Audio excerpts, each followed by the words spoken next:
Have you noticed that lower back pain often gets worse in the week before your period? I've dealt with it for years. I tried stretching, yoga, massage, fascia release, foam rollers, ball massage. They all helped a little, but it never really solved it. After my interview with Dr. Tara Foster on traditional Chinese medicine and perimenopause, one of the biggest takeaways for me was surprisingly simple. Stay warm, keep your feet warm, and keep your lower back warm. And I know it can sound almost too simple, but when you understand it through the lens of Chinese medicine, it actually makes a lot of sense. In TCM, the lower back is considered the house of the kidneys. Now, when Chinese medicine says kidney, it doesn't just mean the physical organ.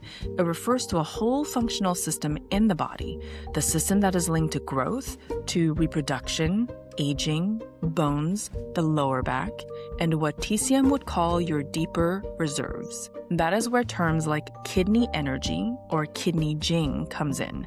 A simple way to understand Kidney Jing is this. It is your foundational reserve, your constitutional essence, the deep battery you draw from across life. It's associated with development, fertility, aging, recovery, and resilience. You can think of it like this. Not your day-to-day energy, but your deeper reserve. And in Chinese medicine, that reserve naturally declines with age. That's normal. Perimenopause is one of the times in life where you can really start to feel that shift. Now, one important distinction. In TCM, Jing is precious. You don't just replace it like filling up a gas tank, but you can protect it, waste less of it, and support the systems connected to it. So when people ask, can you replenish Kidney Jing? The more accurate answer is, you support it by living in a way that is less depleting.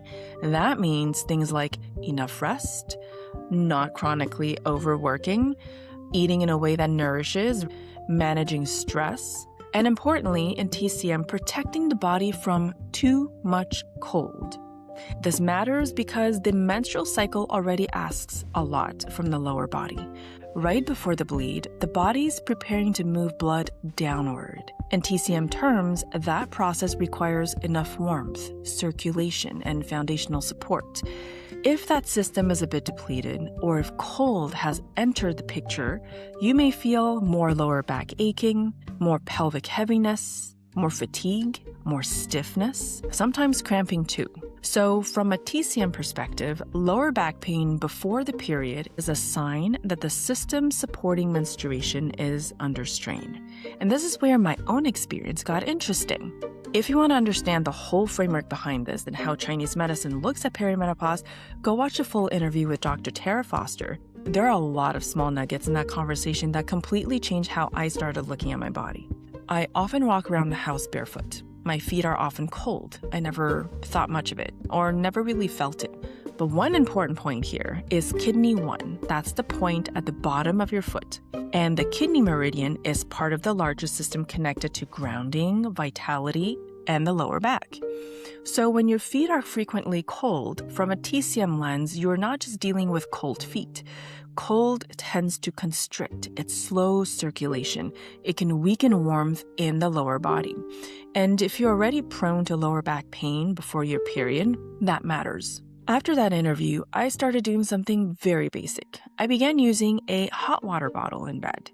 I used it to warm my feet, keep it close to my low back, and the week before my bleed, when I normally expect the back pain to ramp up, it didn't. This time, the pain didn't increase. Honestly, I couldn't believe it took me this long to try something so simple. Now, I'm not saying hot water bottle is going to solve everyone's back pain. Not all back pain is the same. In TCM, treatment depends on the pattern. So for some women, it may be more about cold. For others, it may be about deficiency. But this did make me appreciate how often we underestimate warmth. So how does treatment work in Chinese medicine? Acupuncture is one of them. That helps by regulating the blood flow of qi and blood, reducing stagnation, and supporting the organ system involved in the pattern. If the issue is related to deficiency in cold, treatment might focus on strengthening the kidney energy, warming the channels, and improving circulation through the lower abdomen and low back. The bigger point here is this. Perimenopause is when the body is more sensitive to depletion, to overwork, and in TCM terms, often to cold. So, If your lower back tends to flare up before your period, your body may be telling you something about its reserves, its circulation, and the kind of support it now needs. So today's nugget is one simple thing. Warm your feet, warm your lower back. Try it for a cycle and let me know in the comments if it made any difference for you. If you want more conversations like this about perimenopause through the different lenses of medicine, lifestyle, and traditional systems like Chinese medicine, make sure to subscribe. And you can also find more resources at ownyourbecoming.com.